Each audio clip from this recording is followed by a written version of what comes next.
დავბრუნდით პირდაპირ ეთერში გადაცემის სტუმართან ერთად კლდის უბნის წმინდა გიორგის სახელობის ტაძრის ღვთისმსახური დეკანოზი დავით ციცქიშვილი გვეწვია სტუდიაში. მოგესალმებით მამაო, დაგლოცეთ. გილოცავთ დღევანდელ დღესასწაულს წმინდა საბა გამწვენდელის ხსენების დღეს და ასევე ვისარგებლებ შემთხვევით და ცოტა ადრე მოგილოცავთ ხვალინდელ წმინდა ნიკოლოზობას. გაიხარეთ, მეც გილოცავთ და მრავალ დღესასწაულს დასწრებოდა ჩეგწეოდა წმინდა საბა გამწვენდელის და წმინდა ნიკოლოზის. ამინ. თავს ქვეყანაზე თავს უფლიოს. მამაო, ჩვენ სწორედ წმინდა ნიკოლოზის შესახებ უნდა ვისაუბროთ. თქვენ წიგნი გაქვთ გამოცემული მის შესახებ ცხოვრებაზე, სასწაულებზე, რომელიც წმინდა ნიკოლოზის სახელს უკავშირდება. ჩვენ განსაკუთრებით გვიყვარს წმინდა ნიკოლოზი, პირადად ჩემზე ვიტყვი, რომ განსაკუთრებით მწამს მისი და მჯერა რომ ის არის ნამდვილად მსწრაფლშემწე, საკუთარ თავზე გამომიცდია და ვუსურვებ ყველას, რომ ეს იგივე განცდა ყველას დაუფლებოდეს. პირველ რიგში რამდენიმე თვის წინ გამოიცა მამაო ეს წიგნი და მინდა გკითხოთ, როგორ მოამზადეთ, როგორ ემზადებოდით ამ წიგნისთვის, რამდენი ხანია ემზადებით და რა არის მოცემული ამ გამოცემაში? ამ წიგნისთვის მართალი გითხრათ, უკვე 20 წელია ვემზადები. ერთი 20 წლის წინ ფეხი ვიდგენე და სახლ ვერ გავდიოდი და მაშინ დავიწყე თარგმნა. წმინდა დიმიტრი როსტოველის ნაშრომია, ასე ვთქვათ და რო დავიწყე თარგმნა, ბოლომდე მივედი და მე მითხრეს, რომ რადგინდაო გამოცემაო წმინდა ნიკოლოზის წიგნი გამოდისო და აღარ არის საჭირო და დავანებე თავი მართალი გითხრათ. 20 წელი მქონდა ეს ნაწერები და მაგრამ მე რა გამოცემაც არ ვნახე, იცით, რაღაცა უკმარისობის განცდა დამიტოვა და სრულად არ იყო მისი ცხოვრება, თარგმანიც მაინც გულახდილად რო გითხრათ არ მომეწონა და მე 20 წლის შემდეგ გადავწყვიტე, რომ ისე დაბრუნებოდი ამ წიგნს, იმიტომ რომ წმინდა ნიკოლოზი ყველა წმინდანის საოცარია, მაგრამ არის გამორჩეული წმინდანები. უამრავი ადამიანი, რომელსაც დახმარებია. მისი თვისება არის, ის არის საოცრად მოწყალე და მსწრაფშემწე.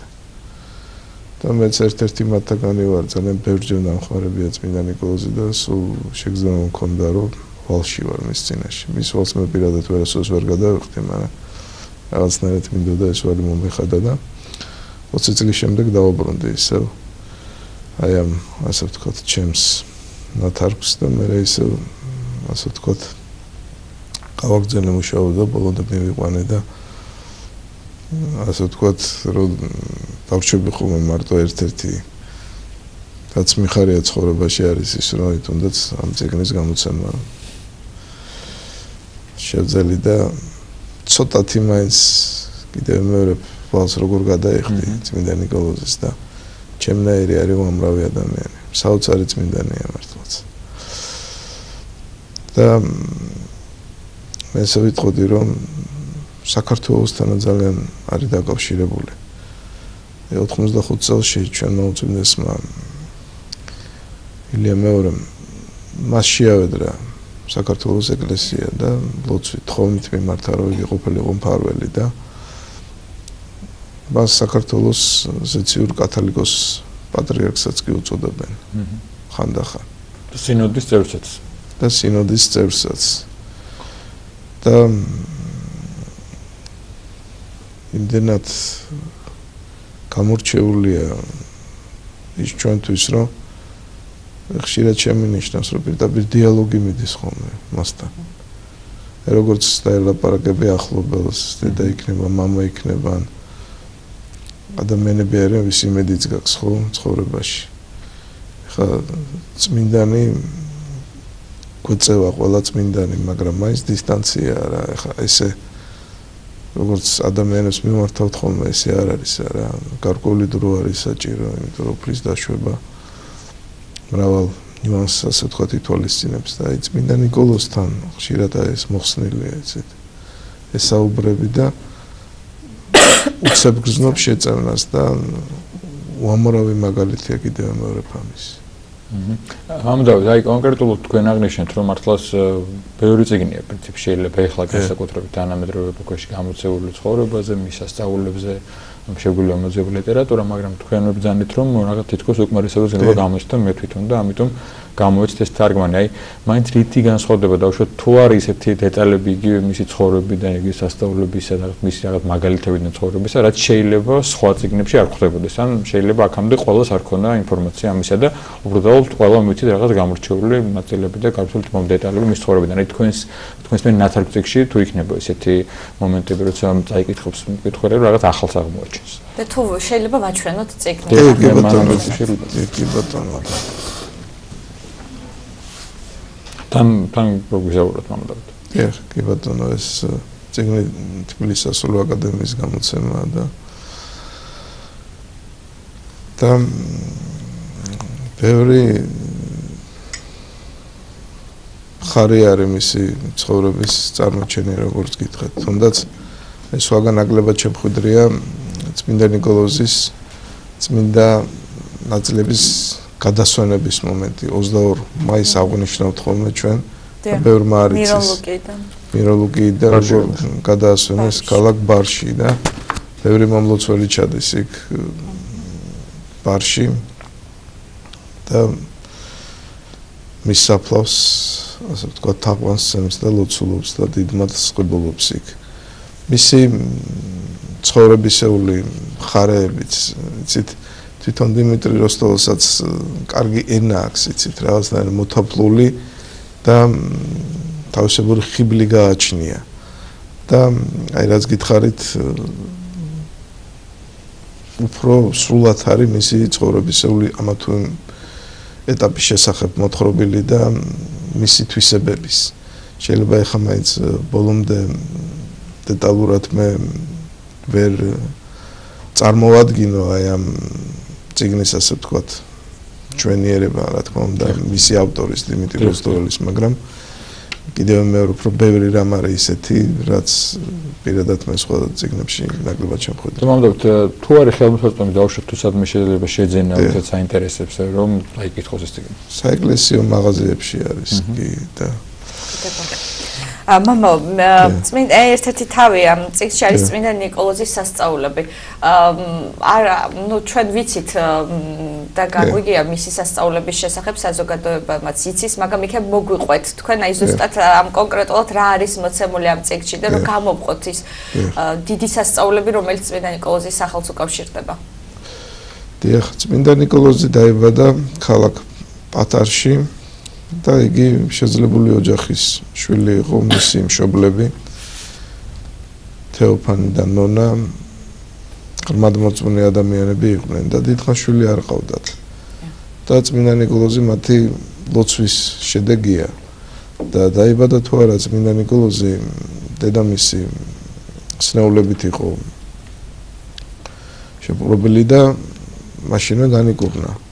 რამდენიმე სასწაული უკვე დაბადებისთანავე აღასრულა, კერძოდ, როდესაც ნათლავდნენ, ის 3 საათი იყო ემბაში ფეხზე მდგომარე. 3 წლის ეს. 3 წლის კი მარხვა უკვე დაიწყო. კი, ანტამბერძეს დედის ფოთლების ბარასკა. მარხვა უკვე დაიწყო, უკვე დაბადებისთანავე წარმოედგინეთ თქვენ 4 და პარასკევს დედის რძეს იღებდა მხოლოდ მწუხრის შემდეგ, როდესაც მშობლები ლოცვას მორჩებოდნენ. ასე რომ უკვე თავიდანვე ეტყობოდა როგორი მანათოფელი შუქორა მოევლინებინა დედამიწას. შემდგომში მისი ცხოვრებაც აი თვისებების მისი პიროვნული მაგალითად იგი გაურბოდა ფუჭს საუბრებს ძალიან ფრთხილი დამოკიდებული ჰქონდა ქალებთან, არც კი უყურებდა მას. ახლა გასაგებია რა გაგებით არის აქ ლაპარაკი თორე უამრავ ქალს მოხმარებია და ნებებს გაუბრუნდა დიახ.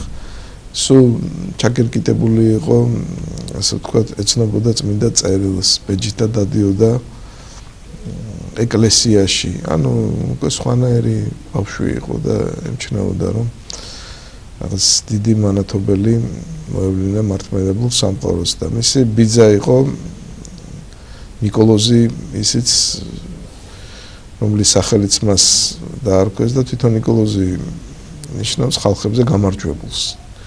და რომ შეამჩნია მისი ესეთი სულიერი თვისებები, უთხრა მშობლებს რომ კარგი იქნებოდა რომ იგი ღვთისთვის შეეწირათ, ასე ვთქვათ, ღვთისმსახური გამოსულიყო და მშობლებიც დათანხმდნენ სიამოვნებით და უფალს დაუბრუნეს ის შვილი, რომლისგანაც, ასე ვთქვათ, საჩუქრად მიიღეს. და ამის შემდეგ იწყება წმინდა ნიკოლოზის უკვე სამღვდელო მოღვაწეობა, იგი თლად აკურთხეს და მერე უკვე აირჩიეს მიროლუკიის მთავარეპისკოპოსად. ესეც საოცარი შემთხვევა არის. ის წავიდა იერუსალიმში მოსალოცად, რომ ჩამოვიდა იქიდან ერთ-ერთ მონასტერში გამარტოვდა, ასე ვთქვათ, იქ აპირებდა ცხოვრების ბოლომდე ყოფნაც, იმიტომ რომ კარგი საძმო იყო, მდუმარებაში იყო, ბევრს ლოცულობდა, მაგრამ უფლის ხმა მოთხრა, რომ ის არ იყო ის ყანა, სადაც უნდა მას მოემკა და გააგზავნა ერში და წავიდა სრულიად უცნობ ქალაქში, მურში. წარმოიდგინეთ თქვენ, აი როგორი პიროვნულად გაბედული საქციელი ხა თქვენ რო წახვიდეთ სრულიად უცნობ ქალაქში. თან უკვე თავის ქალაქში, მხარეში სახელი ჰქონდა, ბევრი პატივცემდა. ამან მიაშურა სხვა ქალაქს, სადაც არავინ არ იცნობდა და ღარიბ ყატაკივით ცხოვრობდა. და იქ გარდაიცვალა, როდესაც იგი ჩავიდა მთავარეპისკოპოსი იოანე და დადგა საჭიროება, რომ მისი შემცვლელი აერჩიათ. და იქ დიდი შეხლა-შემოხლა იყო, სხვადასხვა კანდიდატები იყვნენ და ბოლოს რამდენიმე ეპისკოპმა ჩათვალა, რომ კარგი იქნება თუ ღვთისნებას გამოვიძიებთო. ჩვენ კი არ უნდა ავირჩიოთო, არამედ უნდა ჩავწდეთ უფლისნება რა არისო და დაიწყეს ლოცვა.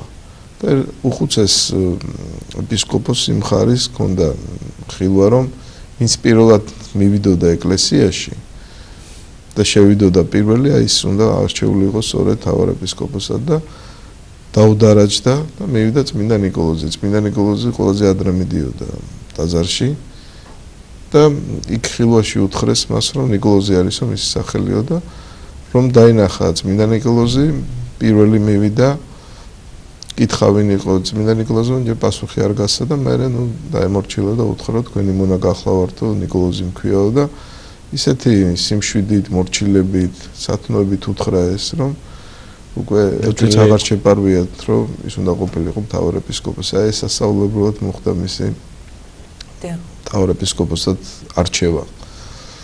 შემდეგ მრავალი განსასწრელი გადაიტანა, იგი იყო ჩამწყდეული საპყრობილეში, დიახ, იმპერატორ დიოკლეტიანეს დროს დაიწყო ქრისტიანთა დევნა და წმინდა ნიკოლოზსაც შეეხო ეს, ჩამწყდეული იყო საპყრობილეში.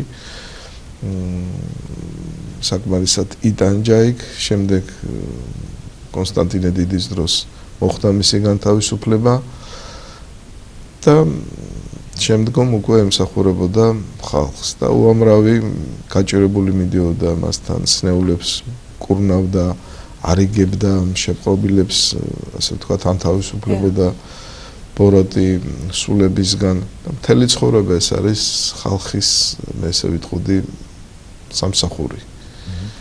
და დღესაც გრძელდება კიდევ მეორე, ეს არის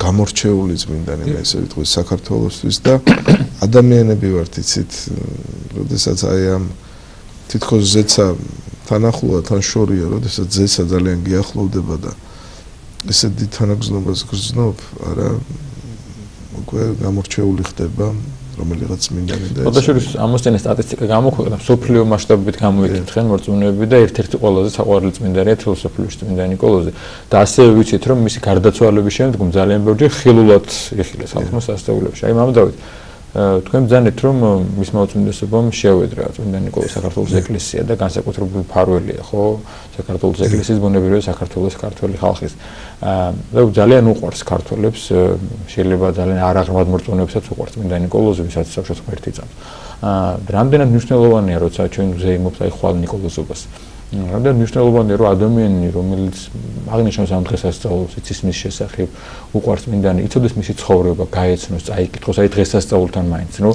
იცოდეს რას აღნიშნავს რატო საყვარელი წმინდა რით არის გამორჩეული და ბუნებრივია შეავედროს მას ქვეყანა სამშობლო და ასე შემდეგ და არა მარტო ანგარებით რომ რაღაც სასწაულ მოქმედია რაღაც მატერიალური თხოვს და თუმცა ამის ხშირია რომ ეწევანი წმინდა ნიკოლოზი მაგრამ ბუნებრივია რამდენად მნიშვნელოვანია ვიცოდეთ ვის ვევედრებით და რატო ვევედრებით რატო ეს გამორჩეული წმინდანი დიახ რა თქმა უნდა იცი ძალიან მნიშვნელოვანია და სამწუხაროდ ახლა ისეთი დრო მოვიდა რომ წიგნებს ნაკლებად კითხულობენ და ბრეულისთვისაც ეს დიდი პრობლემა გახდა მოძღვრისთვის იმიტომ რომ სასულიერო ლიტერატურას ნაკლებად ეცნობიან ესე ვიტყოდი და ეს არის ერთ-ერთი უნიშნულოვანესი მომენტი აი მამა პაისი ათონელი აღნიშნავს მაგალითად რომ ხშირად დღესასწაულებსო მარტო ტრაპეზით და წოდებით ხდებიანო და იმისთვის რომ გაითავისო დღესასწაულის არსიო და წაიკითხო იმ დღესასწაულის შესახებ უნდა ილოცო განწყობა შეიქმნაო და ეხა პირდაპირ ტრაპეზს ელოდებიან მე მახსენდება ერთ-ერთი ცნობილი ქალბატონი იყო მის სიტყვები რომ აი მიხარიო მაგალითად აღდგომაშობა როგორ არ მიხარია მაგრამ რო არ მარხულობო არა ეს სიხარული ფერკთალდება ასე რომ დღესასწაულს უნდა შეხვედრა ეკლესიაში ვთქვათ შევსულ ვარ მე არ მილოცია და ცარიელი გამოსულ ვარ და რომ მილოცია უკვე სხვა განწყობით დამეტოვებია ტაძარი აი ესე არის დღესასწაული და მით უმეტეს წმინდა ნიკოლოზი ისეთია რომ უნდა იცნობდა მის სასწაულებს მის ცხოვრებას და მე რა არის იცით კიდე ერთი დეტალი რაზეც მინდა ყურადღება გავამახვილო არის ის რომ ხშირად ფიქსირდება ის რომ როდესაც სასულიერო ლიტერატურის კითხვას იწყებ სხვა ხალხის ლიტერატურა ნაკლებად გაინტერესებს იმდენად რომ მააზროვანია და მიმზიდველია და იმ ხელს სიამოვნებას გრძნობ რომ როგორ გითხრათ რა ერთი ხრი შეიძლება ვაყოფითი ხარის მატარებელიც იყოს იმიტომ რომ შეიძლება ჩვენ იმ წიგნებს რომელიც პროფესიონალური კუთხით გჭირდება რა გულს ვეღარ უდებ და ამაზე კარგი უნდა წაიკითხო რაც წმინდა ნიკოლოზის ცხოვრება მაგრამ ისეთ რა არის ხა გულახდილად რომ თქვა აქაც ბევრი ნიუანსია სამწუხაროდ თერგ შემთხვევაში თარგმანიც არ არის ისეთი რომ იგიზიდოს და 21 საუკუნის ადამიანის მოწყობილი თუ მარტივი გასაგები ენით შენ მას არ დაუწერე და არ იყო მიმზიდველი გვერდზე გადადებს ასე რომ რაღაცნაირად თანამედროვე ადამიანებს ბავშვებისაც როგორც ბავშვებს ესევის უნდა მოექცე რეალობას თვალი უნდა გაუსწორო მე ესე ვიტყოდი ხა საეკლესიო მაღაზიაში რომ შედიხარ შეიძლება ბევრი წიგნია მაგრამ იქ შეიძლება ცოტა წაიკითხოს ხარისხი რამდენად აი ეს ხარისხი რამდენად და მე ცით რა არის ხა ისიც აღსანიშნავია რომ სამწუხაროდ ადგა ის დრო რომ შეიძლება 21 საუკუნის ადამიანებს წმინდა მამათა თხზულებები ნაკლებად წაიკითხოს ამიტომ საჭიროა რომ მივაწოდოთ თანაზე ის რასაც წერდა ვასილი დიდი გრიგორი ღვთისმეტყველი და ასე შემდეგ შეიძლება სულაც არ მინდა